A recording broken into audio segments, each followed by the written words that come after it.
Good evening mga batang 90s, mga millennial kids. Nagbabalik ang inyong idol na si Golden Eye upang makipag-inuman, makipagtambayan para sa inyo. Ang ating bartambayan para sa gabing ito ay ang Tagalog version ng opening song ng Gundam G. Bakit napakasarap pakinggan ng mga anime song na gawa ng Japan? Nababalutan ba ito ng hiwaga? O nilulukuban ng mga espiritong ligaw ang kanilang mga musika? Yan ang ating aalamin sa episode na ito. Sa aking pagsasaliksik sa internet, napag-alaman ko na ang mga awiting English ng mga Amerikano at anime song ng mga Japanese ang pinaka-pangunahing sikat at popular sa buong mundo.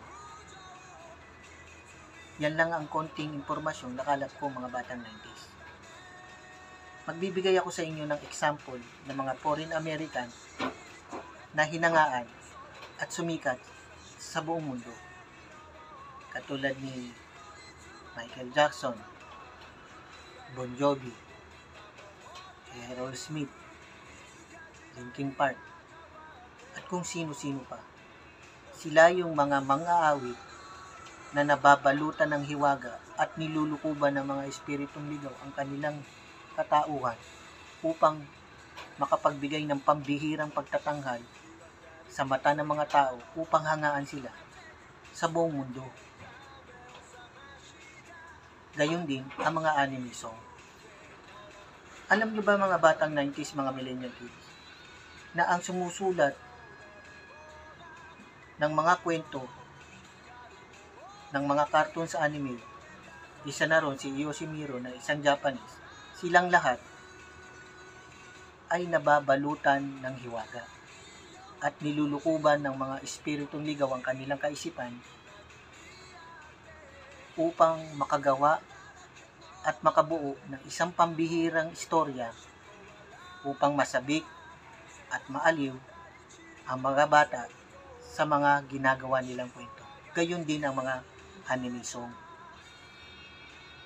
Kaya ang kwento at musika, yan ay nababalutan ng hiwaga at nilulukuban ng mga espiritong ligaw.